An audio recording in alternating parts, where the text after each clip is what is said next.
Zacharie, chapitre 9. Message. La parole de l'Éternel est au pays de Hadrach, elle s'arrête sur Damas, car l'Éternel a le regard sur tous les hommes comme sur toutes les tribus d'Israël. Elle s'arrête aussi sur Hamath, à la frontière de Damas, sur Tyr et Sidon, avec toute leur sagesse.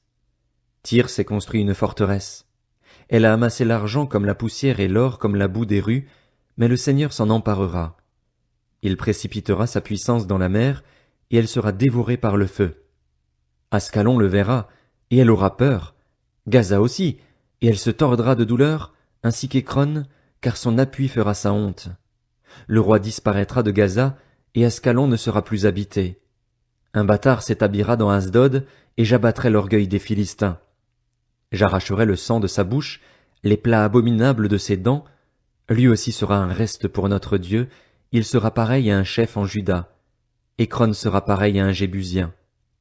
Je camperai autour de ma maison pour la défendre contre une armée, contre ceux qui passent et repassent, et l'oppresseur ne viendra plus vers eux, car maintenant j'ai le regard sur elle.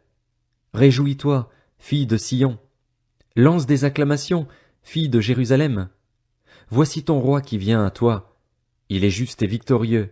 Il est humble et monté sur un âne, sur un ânon, le petit d'une ânesse. Je supprimerai les chars d'Éphraïm et les chevaux de Jérusalem, les arcs de guerre seront brisés. Il annoncera la paix aux nations, et il dominera d'une mer à l'autre, depuis l'Euphrate jusqu'aux extrémités de la terre. Quant à toi, à cause de ton alliance scellée par le sang, je ferai sortir tes prisonniers de la fosse où il n'y a pas d'eau. Retournez à la forteresse, prisonniers pleins d'espérance. Aujourd'hui encore, je le déclare, je te rendrai le double. En effet, je bande Juda comme un arc, je m'arme d'Éphraïm comme d'une flèche, et je soulèverai tes fils, Sion, contre tes fils, Grèce. Je te rendrai pareil à l'épée d'un héros. L'Éternel apparaîtra au-dessus d'eux, et sa flèche partira comme l'éclair. Le Seigneur, l'Éternel, sonnera de la trompette, il s'avancera dans l'ouragan du sud. L'Éternel, le Maître de l'univers, les protégera, ils dévoreront, ils écraseront les pierres de la fronde. Ils boiront, ils seront bruyants comme s'ils étaient ivres, ils seront pleins comme une coupe, comme les angles de l'autel. Ce jour-là, l'Éternel, leur Dieu, les sauvera comme le troupeau de son peuple, car ils sont les pierres d'un diadème, ils brilleront dans son pays. Oh, quel est son bonheur! Quelle est sa beauté! Le blé fera prospérer les jeunes gens, et le vin nouveau les jeunes filles. Zacharie, chapitre 10. Demandez à l'Éternel la pluie, à l'époque de la pluie du printemps. C'est l'Éternel qui produit les orages. Il vous accordera une pluie abondante, il donnera à chacun de l'herbe dans son champ. En effet, les téraphins ont des paroles vides, les devins prophétisent des faussetés, les rêves mentent et leur consolation est illusoire. C'est pourquoi ils sont errants comme un troupeau, ils sont malheureux parce qu'il n'y a pas de berger. Ma colère s'est enflammée contre les bergers, et j'interviendrai contre les boucs. Oui, l'Éternel, le Maître de l'univers, visite son troupeau, la communauté de Juda, et il en fera comme son cheval d'honneur dans la bataille.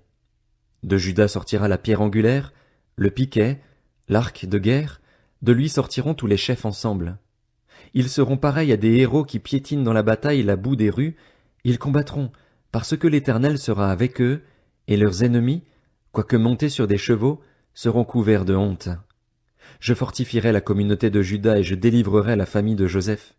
Je les ramènerai, car j'ai compassion d'eux, et ils seront comme si je ne les avais pas rejetés, car je suis l'Éternel, leur Dieu, et je leur répondrai.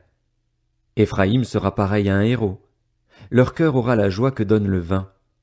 Leurs fils le verront et seront dans l'allégresse, leur cœur se réjouira en l'Éternel. Je sifflerai et je les rassemblerai, car je les rachète, et ils seront aussi nombreux qu'autrefois. Quand je les aurai dispersés parmi les peuples, au loin ils se souviendront de moi. Ils vivront avec leurs enfants et ils reviendront. Je les ramènerai d'Égypte et je les rassemblerai de l'Assyrie. Je les ferai venir au pays de Galaad et au Liban, et l'espace ne leur suffira pas. Il passera la mer de la détresse, il frappera les flots de la mer, et toutes les profondeurs du Nil seront à sec. L'orgueil de l'Assyrie sera abattu et le sceptre de l'Égypte disparaîtra. Je les fortifierai en l'Éternel, et ils marcheront en son nom, déclare l'Éternel. Zacharie, chapitre 11. Liban, ouvre tes portes, et que le feu dévore tes cèdres. Gémis, cyprès, car le cèdre est tombé, les puissants sont détruits. Gémissez, chênes du Basan, car la forêt impénétrable est abattue.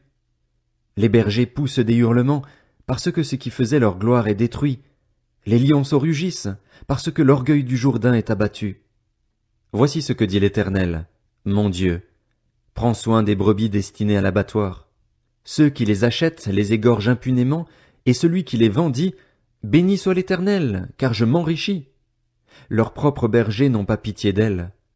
Non, je n'aurai plus pitié des habitants du pays, déclare l'Éternel. En effet, je livre les hommes aux mains les uns des autres et aux mains de leurs rois. Ils dévasteront le pays, et je ne délivrerai personne de leurs mains. Alors je me suis mis à prendre soin des brebis destinées à l'abattoir, certainement les plus misérables du troupeau. J'ai pris 2 houlettes. J'ai appelé l'une Grâce et l'autre Union, et j'ai pris soin des brebis. J'ai fait disparaître les 3 bergers en 1 mois, mais j'ai perdu patience avec elles, et elles-mêmes en ont eu assez de moi. Alors j'ai déclaré, je ne prendrai plus soin de vous.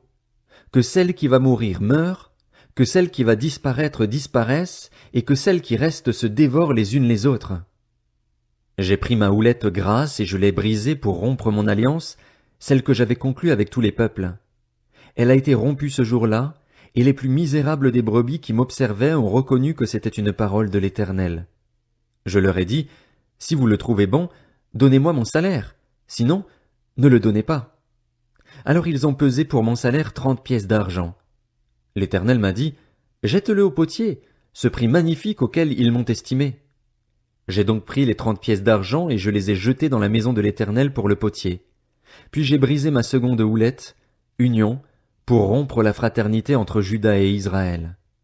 L'Éternel m'a dit, prends encore l'équipement d'un berger fou. En effet, je fais surgir dans le pays un berger qui ne s'occupera pas des brebis disparues. Il n'ira pas à la recherche des plus jeunes, il ne soignera pas les blessés, il ne nourrira pas les bien portantes, mais il mangera la viande des plus grasses et arrachera leurs sabots. Malheur au berger indigne qui abandonne ses brebis. Que l'épée déchire son bras et crève son œil droit. Que son bras se dessèche et que son œil droit soit perdu.